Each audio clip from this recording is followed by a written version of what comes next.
Hi to all, एक बार फिर से आप सबका स्वागत है एसएससी वाला चैनल पे। और यहाँ पे आज हम लोग डिस्कस करने वाले हैं काफ़ी इंपॉर्टेंट इन्फॉर्मेशन जो आप देख सकते हैं बहुत सारे न्यूज़पेपर के अंदर कवर हो रहा है।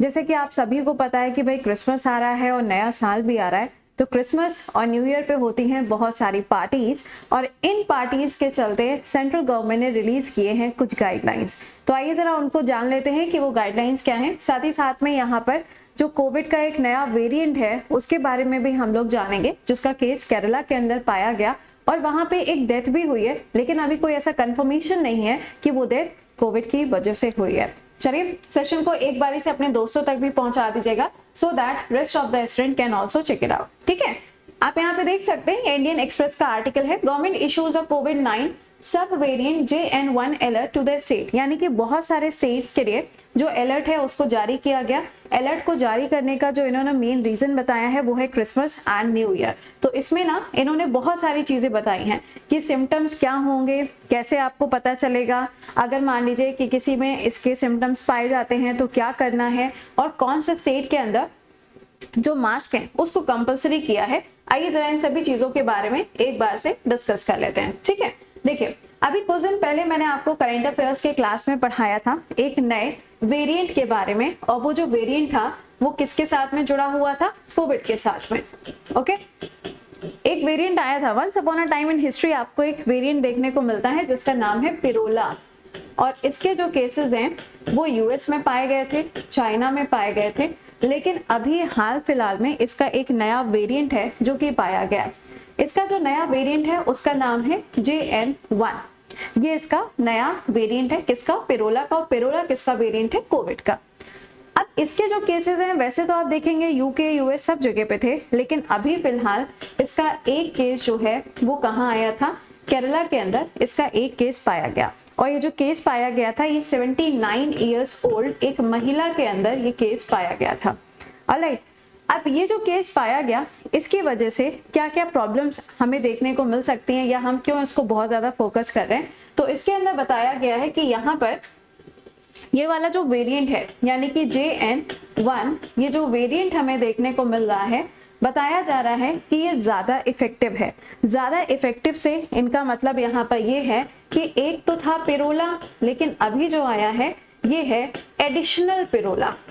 एडिशनल पिरोला का मतलब ये है कि इसका जो म्यूटेशन प्रोसेस है वो थोड़ा सा डिफरेंट है और इसको आइडेंटिफाई करने में काफी ज्यादा दिक्कतें आती हैं। तो यहाँ बताया जा रहा है कि हो सकता है ये बहुत ज्यादा इफेक्टिव हो, लेकिन आपको बता दें जब पिरोला आया था तब भी यही बोला गया था, लेकिन ऐसा कुछ भी देखने को नहीं मिला। और एक बार फिर से जब एक ये नया वेरिएंट आया है तो फिर से यही बात बोली जा रही है, तो क्या होगा आप बताइएगा। ठीक है, तो यहाँ पर इसके बारे में बहुत ज्यादा जो सुर्खियां हैं वो चल रही हैं। ओके, लेकिन इंडिया के अंदर इसका जो पहला केस पाया गया वो केरला में पाया गया।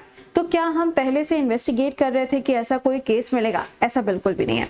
एक्चुअल में क्या है, अपने आप एक ऑर्गेनाइजेशन है जिसका नाम है इनसैटगो। अब इसका मतलब क्या होता है, हमारे यहाँ पे जो ऑर्गेनाइजेशन है ये क्या करती है, इंडिया के अंदर SARS-CoV-2, किसके, SARS-CoV-2, इसके जो केसेस होते हैं इसके बारे में पता लगाने के लिए नॉर्मल चेकअप वगैरह जो है या सर्विलांस वगैरह जो है वो इनके द्वारा किया जाता है।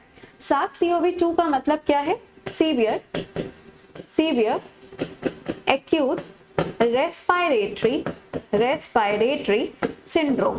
ठीक है, ये आपको देखने को मिलेगा इसका फुल फॉर्म। इसमें क्या होता है कि जो हमारा रेस्पिरेटरी सिस्टम होता है वो सबसे ज्यादा इफेक्ट हो जाता है, जिसकी वजह से हमें क्या होता है, सांस लेने में दिक्कत होती है और फिर उससे जो प्रॉब्लम्स हैं वो बढ़ती चली जाती हैं। तो हमारे यहाँ पे नॉर्मल तरीके से यहाँ पर एक सर्विलांस या आप कह सकते हैं बस यहाँ पे चेकिंग चल रही थी, और इस ग्रुप को या इसको बनाया कब गया था, 2020 में इस ग्रुप को केंद्र सरकार के द्वारा बनाया जाता है और ये मिनिस्ट्री ऑफ हेल्थ के अंडर में काम करता है। तो इनके ही द्वारा केरला में जो पहला केस है वो मिला था। अब यहाँ पे डेथ हो गई है केरला में, लेकिन केरला में जो डेथ हुई है वो किसकी वजह से हुई है इसके बारे में किसी को नहीं पता है ना। तुम सोचो ये जो महिला थी ये नहीं, ऐसा कुछ नहीं है, लेकिन यहाँ पर जो डेथ हुई है वो एक्चुअल में क्यों हुई है, क्या कारण है, इसके बारे में कुछ नहीं पता। तो फिर यहाँ पे गाइडलाइंस क्यों जारी की गई, गाइडलाइंस इसलिए जारी की गई हैं क्योंकि सिर्फ मंडे के दिन पे इंडिया के अंदर ये जो केसेस हैं ये करीबन 260 नए केसेस पाए गए।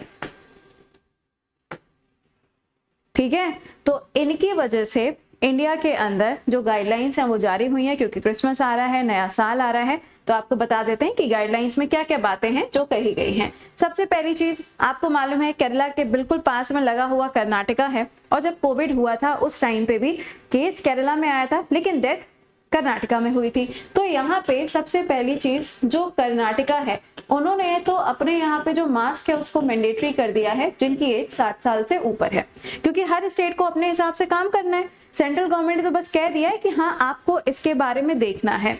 दूसरा पॉइंट, सेंट्रल गवर्नमेंट ने बोला हुआ है कि प्रॉपर सर्विलांस सिस्टम जो है वो हर राज्य के अंदर चलाया जाएगा। तीसरा पॉइंट कहा गया जहां पे भी पार्टीज वगैरह होंगी वहां पे प्रॉपर चीजों को सैनिटाइज किया जाएगा। ले सैनिटाइजर फिर आ गया सुर्खियों में, क्या किया जाएगा, उन सबको सैनिटाइज किया जाएगा। नेक्स्ट पॉइंट बोला गया है कि हर एक चीज को मॉनिटर करना बहुत ज्यादा जरूरी है। अगर किसी व्यक्ति के अंदर सीवियर, एक्यूट या आप मान लीजिए रेस्पिरेटरी सिस्टम को लेके अगर कोई भी समस्या आती है तो उसको भी चेक करना या उसको भी मॉनिटर करना सबसे ज्यादा जरूरी है। नेक्स्ट बोला गया है यहाँ पे कि अगर मान लीजिए कि आपको लगता है कि किसी व्यक्ति के अंदर ये केसेस हैं या ये सिम्टम्स हैं तो वहां पे आपको इन्फॉर्म करना है इंटीग्रेटेड हेल्थ प्लेटफॉर्म पर। और ये जो इंटीग्रेटेड हेल्थ प्लेटफॉर्म है ये एक पोर्टल है जो आपको मिल जाएगा नॉर्मल ऑनलाइन बेसिस पे, आप इस पोर्टल पे जाके इन्फॉर्म कर सकते हैं। फिर यहाँ पे बताया गया है कि अगर मान लीजिए आपको लगता है कि हाँ आपके अंदर कोई सिम्टम्स ऐसे डेवलप हो रहे हैं तो आप क्या कर सकते हो, अपना टेस्ट तो कराओगे कराओगे, लेकिन RT ये याद है आपको, ये हम लोगों ने बहुत पहले पढ़ा था। तो यहाँ पे बोला गया है कि जो टेस्ट है इसको एक बार फिर से कराना चाहिए, RT-PCR।